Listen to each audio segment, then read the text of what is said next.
Good morning, everyone.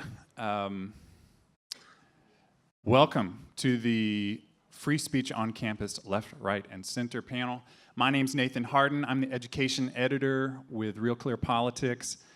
We're pleased to host the panel. We've got some incredible guests who've offered their time to join us today. So,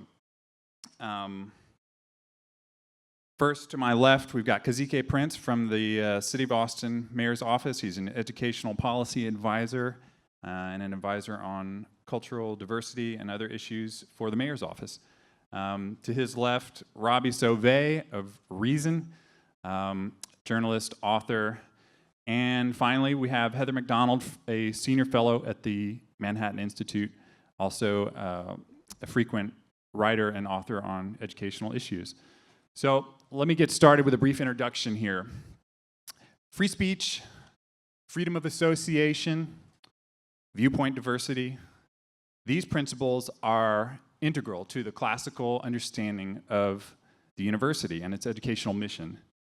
In 1974, Yale University published a document officially titled The Report on the Committee of Free Expression, widely known as the Woodward Report, after its chairman, C. Vann Woodward. And it contained this really key line, quote, "The history of intellectual growth and discovery clearly demonstrates the need for unfettered freedom, the right to think the unthinkable, discuss the unmentionable, and challenge the unchallengeable. But today, college campuses in the United States and much of the Western world are marked not by freedom and respectful debate, but by a growing sense of fear. Fear that saying something controversial may lead to one being called out, ostracized, fired, or perhaps worst of all, Twitter shamed. The result is an environment that once would have been considered an anathema to the very purpose of higher education. Rigorous exchanges of competing ideas have been at times replaced by speech codes, constricted speech zones, and commencement speaker disinvitations, evidence to many that we are facing a free speech crisis on campus, which is a term that we've heard more and more in recent years. Some institutions are pushing back against this trend, and in 2018, 54 institutions of higher learning as of that time had signed the so-called Chicago Statement, guaranteeing freedom of speech on campus. That leaves, of course, nearly 1,600 schools that haven't signed it, ironically, Yale being one of those. A majority of college students, according to a Brookings survey, do not fully support the precepts of the First Amendment, and 1/5 of them even believe it's acceptable to use physical force to silence a speaker who is making offensive and hurtful statements. These students are tomorrow's judges, jurors, legislators, and teachers, operating under the conviction that freedom of speech is essential to the educational mission of the university and ultimately to the health of civil society. Today's panel is designed to be a platform for conversation on this critical topic. I'd like you to join me, first of all, in welcoming Robby, who will start us off today. Robby writes about culture, politics, and education policy. His works appear in the New York Times, Daily Beast, and U.S. News and World Report, and elsewhere. He is also known to be an expert on all things related to the television show Lost. Little known fact. Forbes named him to the 30 under 30 list, which is very amazing. His forthcoming book, entitled Panic Attack, Young Radicals in the Age of Trump, will be published in June. And he's going to kick things off for us today. Thank you, Robby. Thank you so much. So this event is called Free Speech on Campus, Left, Right, and Center. So I'm repping the center, woohoo. In keeping with that, my perspective on campus free speech issues, and I come to this from having spent years reporting on campuses what's going on, I would not use the phrase full-blown crisis to describe what's happening, but it is certainly a problem. I think it is not a myth that the landscape for dialogue has changed somewhat remarkably, even just over the last few years. Many of the incidents that have attracted the broader media's attention and the public's attention may be familiar to the people in the audience. Things like what has happened to the conservative scholar Charles Murray when he's attempted to speak at a number of campuses. He's occasionally been met with violence. My co-panelist Heather McDonald has faced her share of disinvitations and censorship. Other conservative speakers have as well. The incident that kind of kicked off the public's awareness, I think, of this latest round of censorship events was actually at Yale, involving a dean of the college, Nicholas Christakis, who was confronted by his students who berated him for his wife having written an email about saying that the campus people should not be wary of wearing offensive Halloween costumes, and the students demanded that actually, yes, you should tell everyone what they're going to wear for Halloween, and if you're not, you're failing to keep us safe. So that is what I think is new and different about what's been happening over the last couple of years. While there have always been violations of students' free speech rights, they often came from the administration, the various college administrators, often in a clumsy and non-deliberate way, just enforcing policies that are on the books in a way that is inconsistent with the First Amendment, inconsistent with the rights that public university students and many private university students deserve as well. But recently, there has been more, I think, coming from the students themselves. Not all students, not even a majority of students, but a kind of small subset of students that I would say are associated with far-left politics. In a way that is very different, actually, for students associated with the far left. If you go back decades, for instance, to Berkeley in the 60s, it would have been the radical students calling for the most maximal free speech position. In some of the research I've done for my book, I actually learned that the far left students in Berkeley in the mid-60s invited a Nazi to campus to give a speech, to make a principled free speech point that we will hear from Nazis, we will hear from civil rights leaders, we will hear from conservatives, we will hear from liberals. It's about speech. They actually dressed up in Nazi costumes. Again, the far left students did this. Can you imagine that happening today? And again, this was in the mid-60s. This was only 20 years removed from Nazism being like a global world threat. Now this would shut down all of campus. There would be hate crime charges for everyone involved. But the left's kind of how it feels about speech, I think, has changed somewhat dramatically in recent years. This is confirmed by some of the interviews I've done with students. I've visited a lot of campuses, and I've tried to talk with, again, not the majority of students, but the small subset of students who don't want people like Charles Murray or Ben Shapiro or whoever else to speak on campus. And they tend to tell me that if someone is going to talk on a subject that makes people feel uncomfortable, then that is making them unsafe. So in order to protect the safety of other students, they have to shut down offensive people. It's sort of a self-defense thing, which is a interesting, I think, kind of philosophical or intellectual approach to the concept of speech versus the concept of safety. I think it is concerning to have campuses kind of oriented around the idea that provocative or offensive speech is not just bad or misguided, but is also a threat to people's physical and emotional well-being.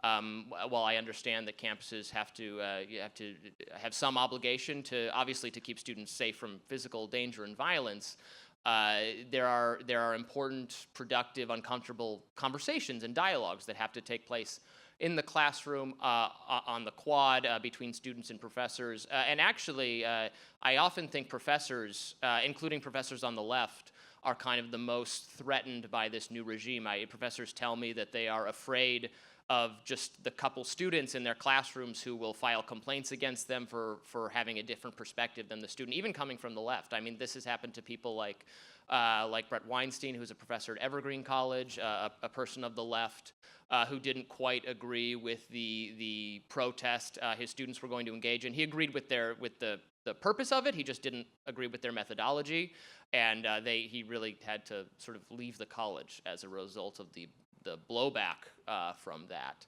I do think it's easy to make generalizations. Again, I think most students do support free speech. The polling here can be confusing and misleading. There are some surveys that show a concern, or what would concern me for the views of a majority of students. Cato, for instance, has found that, actually, I have it written down, that about half of the country's college students believe disrespectful people should be stripped of their free speech rights. That's at odds with what a majority of most people think the opposite, and also that Cato asked people whether the government should restrict hate speech. 64% no, but current college students were split on the question. Then again, the general social survey, the GSS, has found that young people tend to be more supportive of free speech than older Americans. However, their methodology is a bit misleading. I think it asks outdated questions. It asks, for instance, would you want like a communist or homosexual speaker to be able to speak? And more young people say yes, but I think that's just because we are no longer offended by those kinds of people. Not that the attitude towards offensive speech itself has changed, but the attitude toward what we find offensive has changed. So in closing of my sort of opening remarks, I'd say this is something certainly to be aware of. I think there are important principles that can be lost when again, a very small number of students kind of control the debate on campus and make it so that other people can't say things. Just recently, like just last week, I saw that Harvard University is now investigating one of its faculty, sort of residential deans, who's a law professor, who is Ron Sullivan, who is he advised Barack Obama on criminal justice issues. He has represented the wrongly accused. He has very kind of solid, sort of progressive credentials on criminal justice issues, but he's represented very controversial clients, because that's what a principled defender in due process would do. But he is now representing Harvey Weinstein. So some of the students, which is perfectly consistent, I think, with his principles, but some of the students have said this makes them unsafe on campus, and they have demanded he resign, and he's actually being investigated by the administration. So again, these are things, these are certainly things to be aware of, and I think it's wrong for people who kind of write off this problem entirely. It is a concerning time for free speech, certainly on many of the most elite colleges in the country. All right, thank you, Robby. Next up for her opening statement will be Heather McDonald, Manhattan Institute. She is the Thomas W. Smith Fellow at the Institute and a contributing editor at City Journal. Her work there covers a range of topics, including education, immigration, homeless advocacy, and criminal justice reform. Her writing has appeared everywhere, including the Wall Street Journal, Washington Post, New York Times. Her latest book is entitled The Diversity Delusion: How Race and Gender Pandering Corrupt the University and Undermine Our Culture. It argues that toxic ideas spread by higher education have undermined humanistic values and fueled intolerance. Heather experienced the consequences of this firsthand in 2017 when, quite notoriously, her guest lecture at Claremont McKenna College in Southern California ended in a widely publicized controversy. Students there had made an effort to shut down the talk and blockade the entrance to the building. Fearing violence, the college administration eventually moved the location to what Heather has described in her writing as a safe house with more escape routes and fewer glass windows. So eventually, I think she had to deliver the address by video feed. So Heather will share with us that experience along with her other observations in general about the climate on campus today. Please join me in welcoming Heather McDonald. Thank you. Well, thank you, Nathan. Thank you so much. It's an honor to come after Robby. Microphone. Sorry about that. I'm not mic'd. Who's been doing groundbreaking work on a range of issues. And he gave a fabulous overview. I'm going to dig in a little bit deeper and give you a sense of the quality of the rhetoric on college campuses today, make the points that it is by no means the targets are by no means conservative, nor are the censors students exclusively. They're also faculty. And I also want to suggest at the end what is driving this and what's going to be required to overcome this growing intolerance. But yes, I'll describe my Claremont experience. I was invited by the Rose Institute of Governance to give a talk and meet with students about my book, The War on Cops. And when this was announced, calls went out on Facebook to, quote, shut down this notorious white supremacist fascist, Heather McDonald. Another Facebook post said, quote, we, students of color at the Claremont colleges, cannot and will not allow fascism to have a platform. We stand against all forms of oppression, and we refuse to have Heather McDonald speak. There were similar charges flowing over social media. So when I arrived, I was put in a safe house. They decided to actually keep the original venue, which did have many plate glass windows. They were initially worried that there would be problems with that. I was escorted through a secret passageway into the auditorium. As I was waiting in my safe house, I could hear the chanting and the drumming grow louder and louder. I couldn't see what was going on. Well, what was going on was about 250 students had completely surrounded this large auditorium called the Athenaeum to prevent anybody from entering. And video has captured a scuffle between an elderly biology professor who wanted to get in and the students preventing him. There was a student from a conservative student publication, the Claremont Institute, who tried to live stream the protest, and that was not allowed by the protesters. So I addressed an empty hall, and the speech was live streamed, but after I finished talking, I took 2 questions. At that point, the pounding outside on the plate glass windows was getting so violent that the police who were inside decided they couldn't guarantee my safety any longer, so I was escorted back out through the kitchen into a waiting police car. Now, just for the record, my so-called fascism consists in trying to give voice to a segment of the population that is not represented very often, in my view, by the media, and that is the thousands of law-abiding residents of high-crime communities who are desperate for more police protection and who support the police. That's a viewpoint that is apparently not allowed on college campuses today. Now, again, these tactics are not directed exclusively at conservatives. Activists at the University of Oregon prevented its president from delivering his State of the University address because his merely pro forma support of free speech was enabling, quote, fascism and white supremacy. Kimberly Pierce, director of the 1999 film on transgenderism, Boys Don't Cry, was shouted down at Reed College with chants like, fuck your respectability politics and fuck you, scared bitch. Apparently, the groundbreaking film is now viewed as insufficiently woke. As Robby said, a Yale sociologist was surrounded for 3 hours by a mob of students screaming such things as, fuck you, you were disgusting, shut up, who hired you? Eventually, he and his wife were forced to resign their position as masters of Silliman College, and his wife, the psychologist who sent out this allegedly offensive Halloween email, gave up teaching at Yale altogether. The progressive biologist Brett Weinstein, again, he and his wife eventually had to leave Evergreen State College. His assault by students was equally charming. Fuck you, you piece of shit, screamed one student. Get the fuck out of here, screamed another student.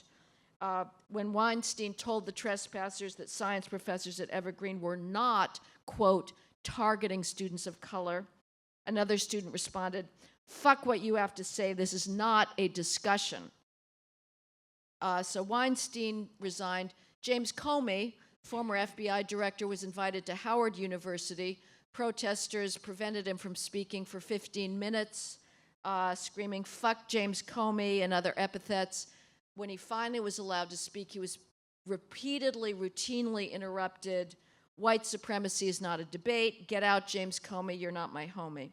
In several of these cases, the college presidents actually thanked the students for their activism and for making the president feel proud of his college. Yale conferred a prize on 2 of the student mobsters for racial relations.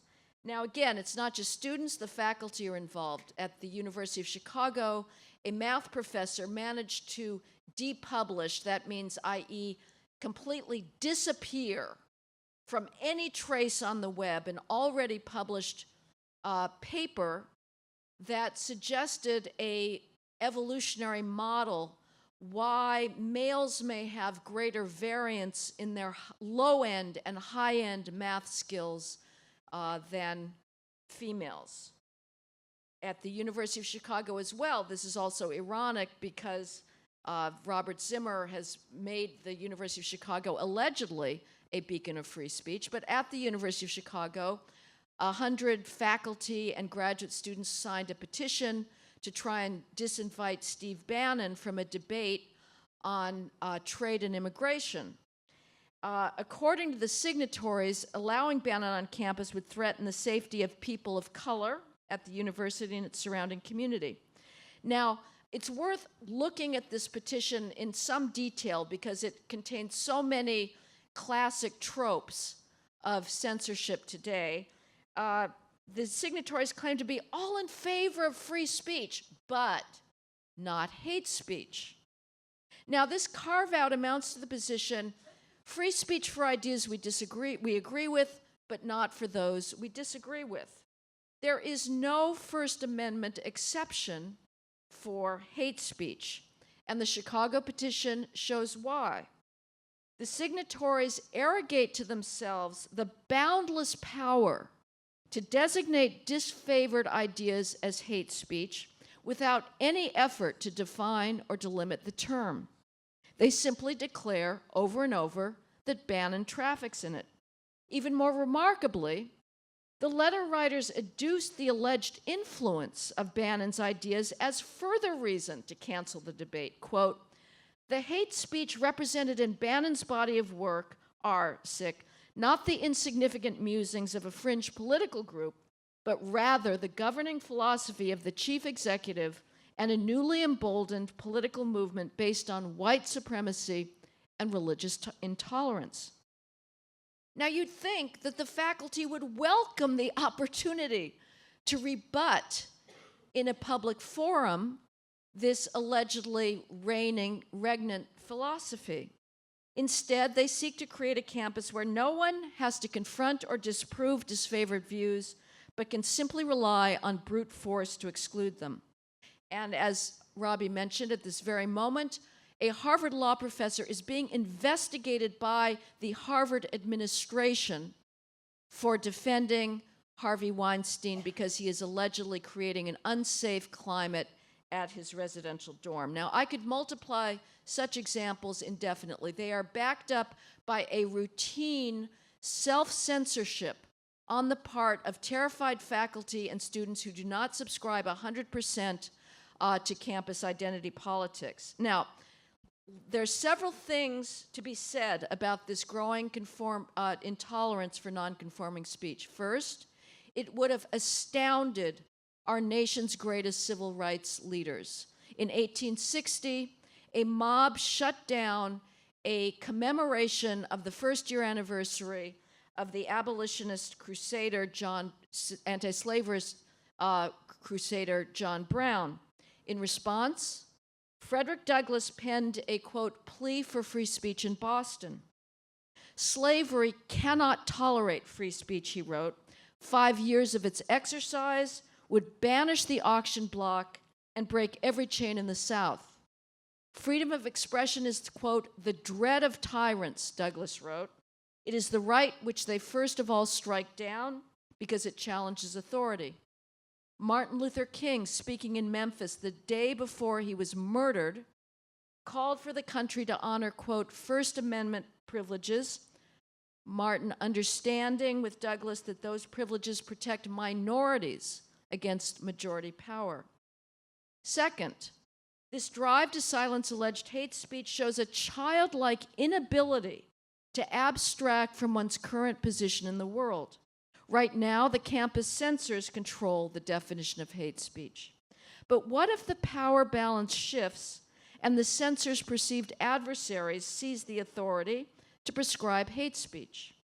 By announcing the principle that hate speech can and must be silenced, the campus left is creating a precedent that can be used against its own beliefs. Does it really want to give Donald Trump the power to declare that pro-choice advocacy, for example, constitutes hate speech against the fetus? Or that advocacy of transgender rights constitutes hate speech against those who believe in the reality of biological sexual identity and don't think that precedent will not be used? A concern for what political theorist John Rawls termed the original position argues for maximal free speech rights, not the opposite. The original position referred to that configuration of rights that one would choose if you don't know in advance where you're going to end up in the economic or political spectrum. If you find yourself in the minority, you are going to want speech protections against the majority. And finally, the third thing to be observed is the silencers' lack of faith in their own powers of persuasion. Only the inarticulate bully tries to defeat his intellectual adversary with a physical blow or with censorship rather than an argument. But students are being taught that rational inquiry is merely a smokescreen for oppression. After the student blockade of me at Claremont McKenna, the we few students of color weighed in with yet another manifesto explaining why I had to be shut up. Quote, now take this in, and this is so mind-boggling. The idea that the truth is an entity for which we must search in matters that endanger our abilities to exist in open spaces is an attempt to silence oppressed peoples. That's a garbled regurgitation of Foucaultian high theory, but these are the ideas that are being fed to them by the faculty.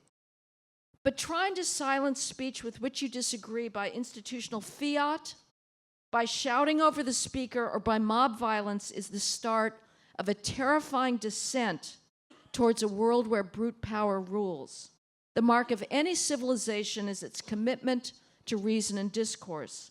The great accomplishment of the European Enlightenment, now under attack by the campus left, was to require all forms of authority to justify themselves through rational argument rather than through coercion or an appeal to tradition. The resort to raw power in the face of disagreement is particularly disturbing in a university which should provide a model for civil discourse. Now, in conclusion, let me suggest what's driving this. The core idea behind the Academy's assault on free speech is that to be a member of an ever-growing number of high-status victim groups on an American campus is to have, quote, your rights and safety routinely threatened, in the words of the University of Chicago anti-Bannon faculty petition. This conceit is patently delusional. Until it is overturned, however, no amount of arguments in favor of free speech will turn the tide. While such arguments are necessary, preserving as they do our intellectual patrimony, they are not sufficient. The claim of life-threatening victimhood will, in the current environment, always trump them. So to roll back the exercise of censorious power, it is essential to assert that there has never been a more resource-filled, bias-free environment in human history than the American campus, and that American students, by virtue of their unfettered opportunities to learn, irrespective of race, gender, or other favored components of identity politics, are the most privileged human beings in history. Thank you for your attention, and I look forward to the discussion. All right, thank you, Heather. Next up, join me in welcoming Kazique Prince, who's an educational policy advisor to the mayor of the city of Austin. and specializing also in race relations and diversity issues. In addition to that, he's a busy man. He is CEO of Jelani Consulting, where he advises and trains corporations and community leaders on cultural understanding, economic policy, and community engagement. Kazique has a background in higher ed. He holds a PhD in counseling psychology from University of Georgia. And more importantly, he is a native Texan, which I know is very important to all other Texans. So for our panel today, Kazique will draw on his experience as an advisor and leader in the education sphere to help us understand how students and education leaders can foster an environment where constructive debate and respectful disagreement can thrive. So please join me in welcoming Kazique Prince. Thank you. Thank you very much. You know, I come to you as a son of a single parent. I'm a fifth-generation Texan. Unfortunately, my great-great-great-great-grandfather was dragged here from Tennessee, of all places, to work the land in central Texas. I come to you also as a father of two adults who are currently in college. My daughter is at a Prairie View A&M University where I actually was attending and my mother attended. I come to you as someone who has worked in higher education. Unfortunately, when you're in school as long as I've been in, you have a lot of different experiences. I went to Prairie View, which is a historically black college. I also went to Rutgers, which is a public school in the East Coast. And I also worked at a Catholic university and at a state school. And so I bring to you the different perspectives I've had in each of those scenarios. In my current role as the mayor's advisor focusing on education and equity issues, one of the things I've been able to be involved with is the mayor's task force on institutional racism and systemic inequities. In that process, we came up with five working groups: education, health, real estate, business, and I always forget the fifth one, but I'll get to it later. But one of the things that we focused on in our work there was how do we create this kind of dialogue in places where it's very uncomfortable, particularly when you're talking about race. But any number of issues, I think any one of us can agree, are very tough, difficult conversations. But how can we go about it, whether it's in higher education, here on the steps of the Capitol? How can you go about in such a way that you live out I think what most of us believe in when it comes to free speech?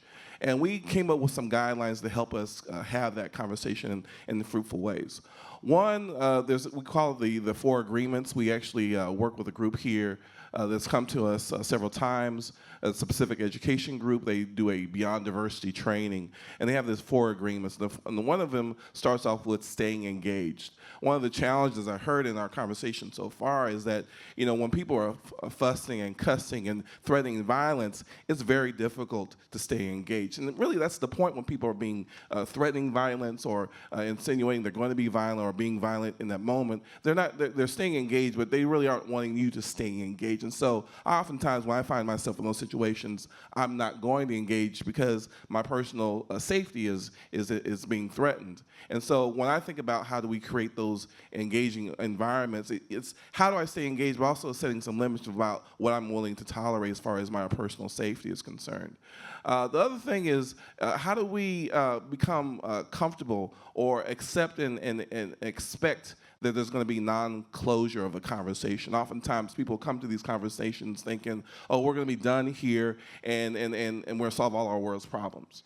Even today, I'm pretty sure in about 25 minutes, we're not going to solve this discussion on free speech. But the point is to engage in a conversation and get the conversation going and moving versus shutting down the conversation and believing somehow we're going to solve all of our problems here. Another one of the agreements focuses on speaking your truth. Often too many times we're speaking for other people, we're telling other people's stories. And oftentimes one of the things we have to recognize is that the one I'm actually an expert in is my own personal story, my own personal truth. One of the challenges is, as I'm hearing this conversation, is that part of my truth is the sadness I experience when I hear my great cousins and uncles tell me stories about slavery and abuse by police, but also the rage I feel at the same time. And oftentimes that rage, I have to find ways of doing it that somehow tolerable. And I think one of the challenges I think many of our young students are dealing with is, how do I express my rage in a way that's reasonable? And for a lot of people, they're so tired and they're like, I got to do something. So they express their rage in really powerful ways. But sometimes the question I ask is that going to achieve the goal that you're trying to achieve? And so I think for a lot of people, it's experimenting with what rage looks like in a possible way. And sometimes that means it comes with consequences. And so if I'm going to express my rage in such a way that's going to violate the safety of other people, you should expect there's going to be a consequence of that. Part of the challenge is that some people believe that somehow I can express that rage in any way I desire without accepting or expecting some of the consequences that come with it. I'm a firm believer in free speech, but I also don't believe that just because you have free speech that you have no consequences because of that speech. The fourth principle, and I always forget one, and that's just because I'm getting old, y'all. I just turned 48 the other day. But the first one is, the fourth one is accepting that there's going to be discomfort. One of the biggest challenges is that there's been a time when we think that we have these intellectual conversations, that everyone's going to be kind of fine and everyone's going to be happy. But actually, there's a lot of discomfort that comes with these conversations. But one of the challenges is that how much discomfort are you willing to deal with? When I know a speaker is coming to my campus and I know that they fundamentally are speaking against my livelihood and my oppression, the question is, do I attend that event or not? Do I sit on the street and protest their coming onto my campus? What options do I have available to me, and what comfort or discomfort am I willing to deal with? My concern in the end is that, again, I'm a real strong supporter of free speech, but again, I don't believe that personally that using violence or threatening violence against people is a strategy to use. But how do we support one another when we're looking for opportunities to have this kind of dialogue, but also acknowledge that maybe sometimes we're not engaging in a dialogue?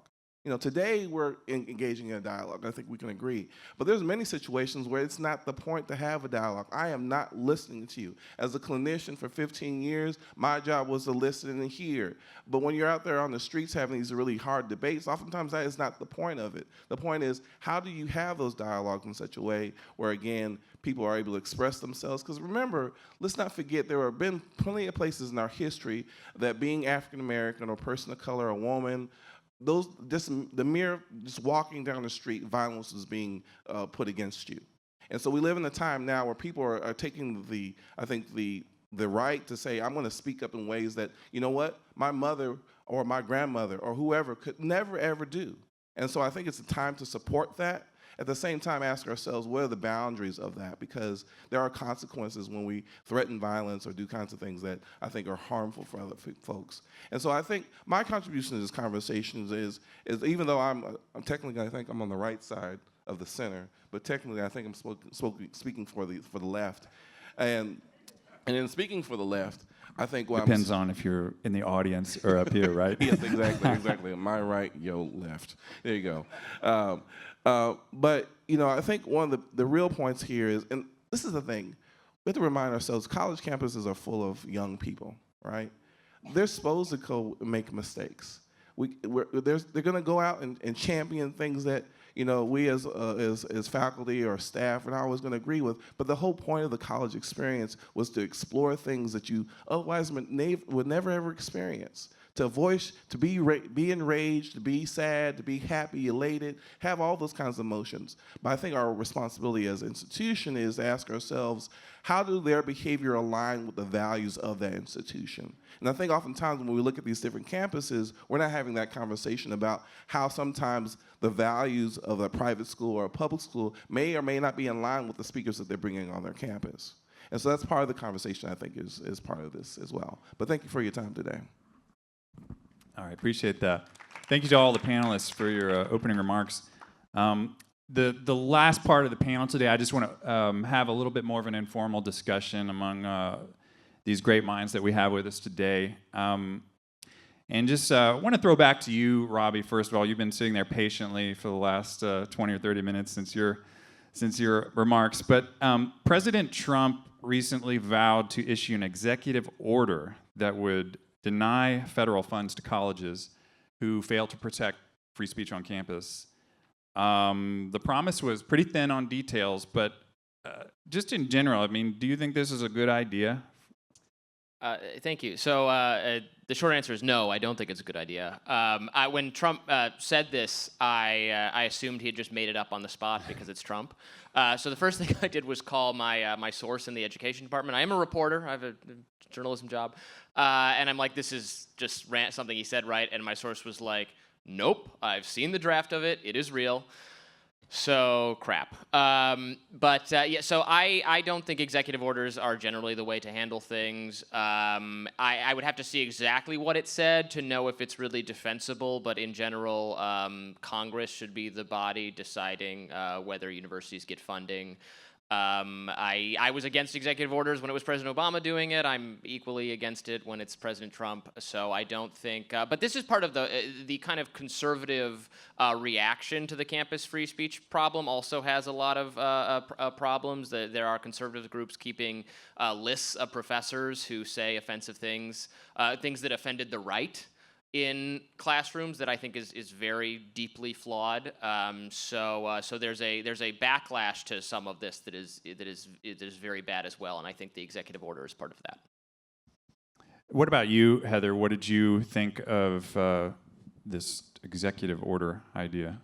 Well, I'd actually go one step further than Robby, and I don't think the federal government, even if it's done through Congress, should be trying to regulate this. I think it would create a massive federal bureaucracy, and I also think definitionally it is very complicated to try and determine where the university's responsibility begins and ends for sometimes quite obvious exercises of force majeure, of brute force, like Charles Murray or Milo or I experienced, or Brett Weinstein. But other times things are more subtle. How do you determine, did they make an adequate effort? And so it would create a nightmare, I think. This is something that I think should be fought on the grounds of ideas rather than creating more government bureaucracy. What about you, Kazique? You got any opinion on that? Yeah, anytime I mean, this is the challenge with Trump or even other elected officials, that there's a politics behind his motivations. And so I think each of us question what those motivations may be. And then when you're on the ground, practically, how do you actually implement that and define that? And I think most universities struggle with whatever policies and laws we have today. If you add another one to it, it's just going to complicate things. Just to follow up on that, Kazique, do you think that we're living in a more polarized time culturally, or is that just our perception? Is it just hyped up on social media, or are people actually more polarized today than they were in the past? I'll put this in context of my experience of living in Austin. If the reputation of Austin is very progressive city, one that you come here, love some great tacos on every other corner. But one of the realities you learn when you come here and live here in Austin is that Austin is no different than any other southern city steeped in racism. And so it depends on who you ask. So in Austin, if you ask most white Austinites, they'll tell you it's great. I love it here. I can live anywhere I want to. I can make a pretty good pay. What we know here is that 3% of Austinites in general are unemployed. But when you look at other parts of the community, we know that about 10% of African Americans and Latinos are unemployed. We also experience when people call Austin the white Atlanta. And if you don't know what I mean by that, is that people, if you're a person of color and you come to Austin, you don't have the same sense of excitement and thrill. And so the reason I'm putting in that context is because it depends on who you ask. To me, these issues that we're coming up they're not new. The same kitchen table conversations I've had all my life. When I look at the newspaper and I hear about things around education, these are the same conversations they were having in the 70s and before. And so it's like, thank you, white America, welcome to the conversation. Because finally, now you know the struggle and heartache and the knots that many have experienced. The challenge is, how do we navigate this disconnect I think some of us feel, because I think we were living in a kind of Pollyannish world. Everyone was getting along. Everything was just fine. And the truth is, there's a lot of angst and there's people dying on the streets. My uncle got his ass beat by the police several different times. Now, mind you, I have 8 uncles. They kind of had a series of butt whoopings, first from their mother and then from the police. Those are the stories we grew up with. And now somehow the stories we've heard over the last 5 years about police shootings and abuse are somehow new. They're not for many of us. And so for me, it's just finally America, what I mean by that, white America is finally waking up to the reality that many of us experience on a day-to-day basis. Thanks. Heather, I wanted to pivot back to your experience at Claremont McKenna, and you gave a good description of sort of being blockaded and rushed in secret passageways and all this. But I'm just wondering more in general. I read that 5 students, I think, ended up being suspended for sort of leading the blockade against your talk. But what do you think that college administrators ought to be doing to either prevent or discourage students from disrupting free speech? Well, first of all, I think I would put the burden on the faculty, first of all.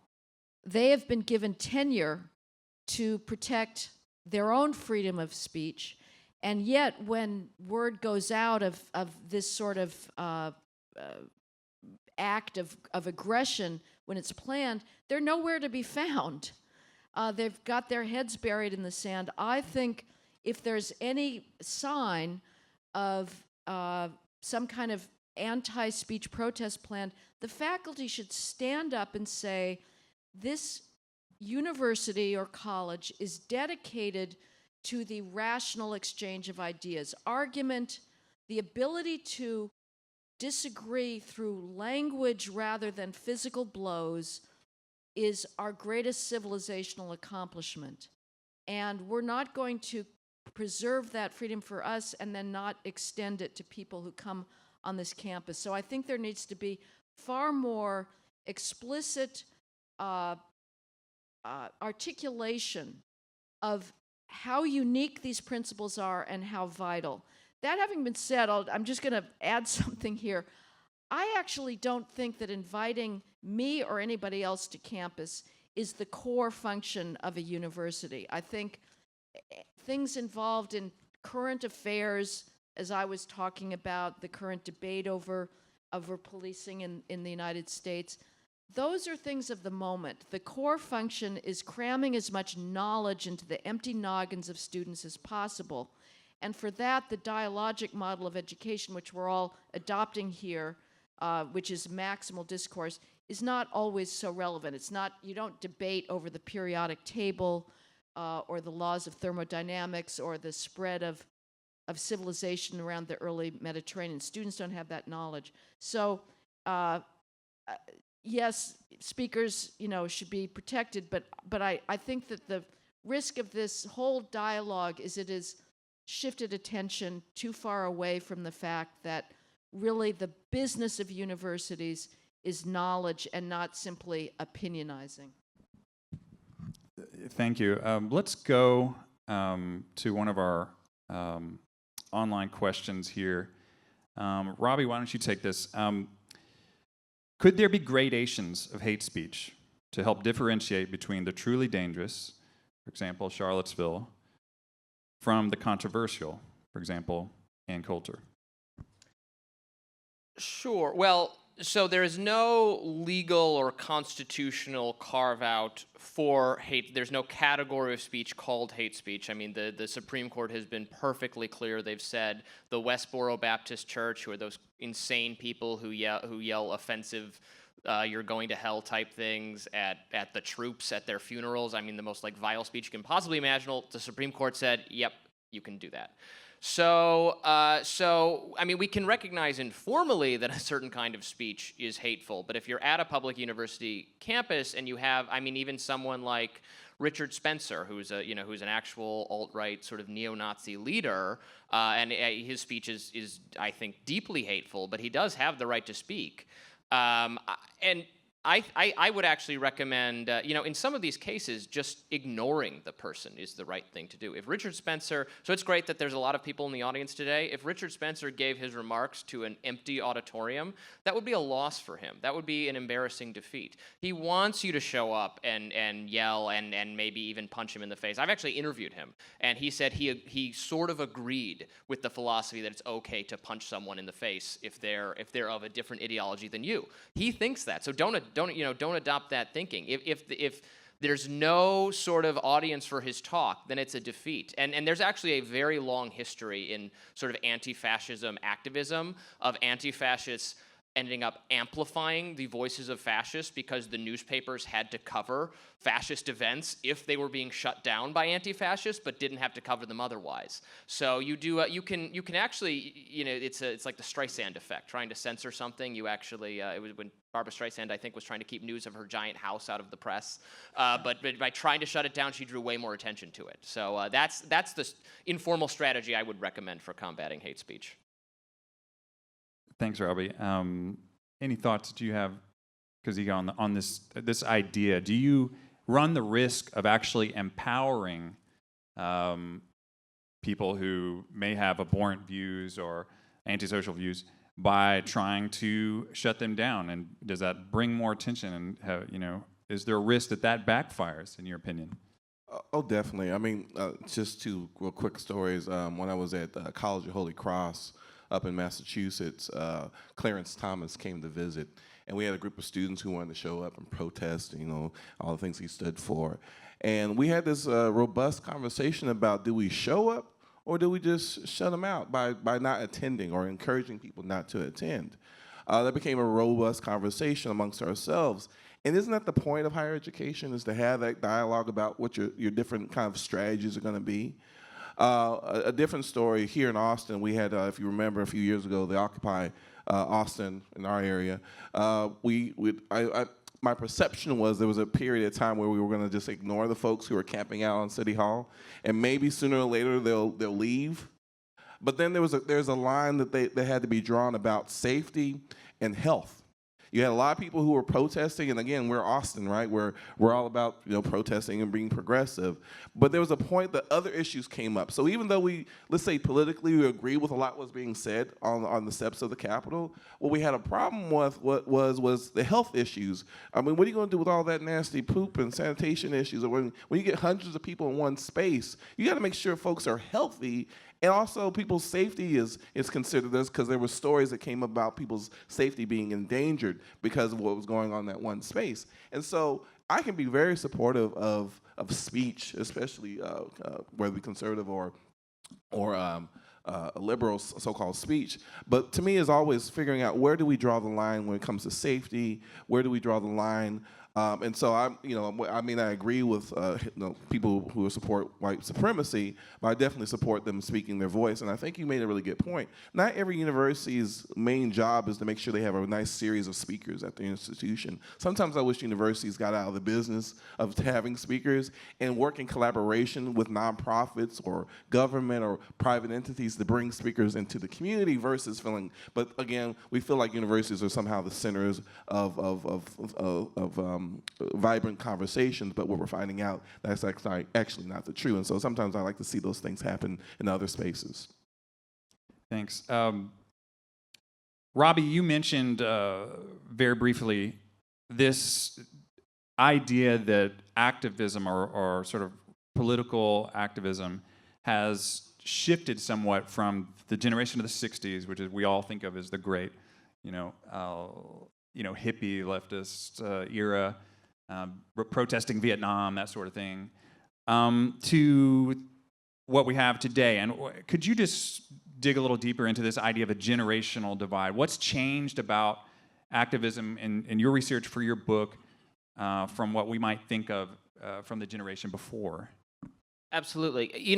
And I find this when I talk to older leftists, older figures from the left who were maybe on campus in the 60s or the 70s, and they're principled ACLU types, and I admire or have admired the ACLU that has always defended the rights of crazy, awful people to march through town and to do their thing. This is something a progressive advocacy group believed was important on speech, on due process, on civil liberties, things like that.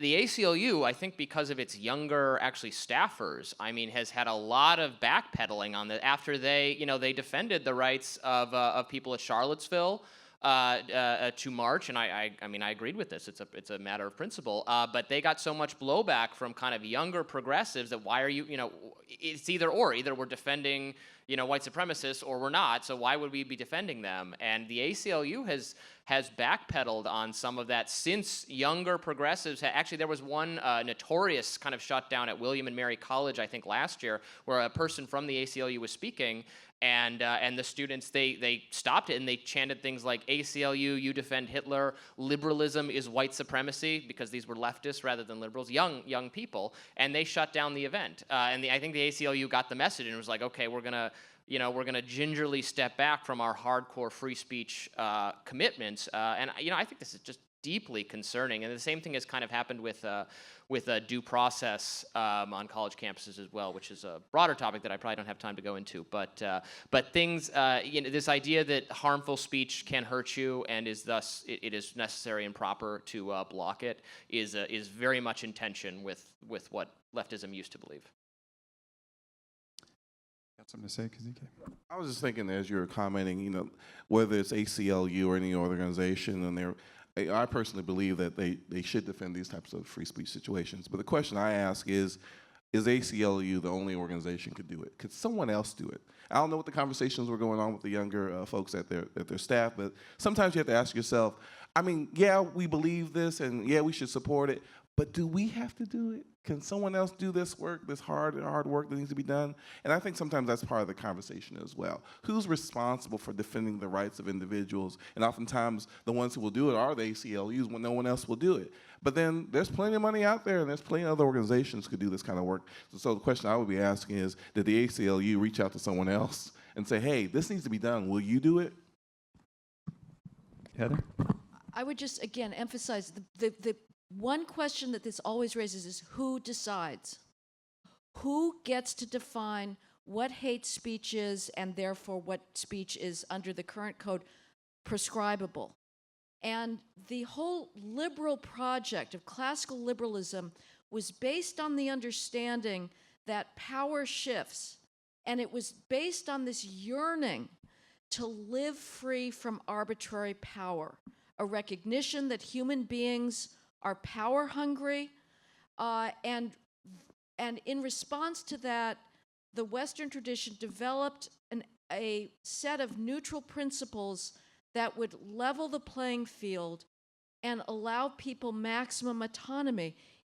If you're going to say right now for the moment, we get to define hate speech, you have to be aware that you're not always going to control the definition, and the inability to think in those more abstract terms I find just absolutely stunning. It's the same thing we see now with this extraordinary effort to stigmatize Ronald Sullivan at Harvard, the defense lawyer, for representing Weinstein.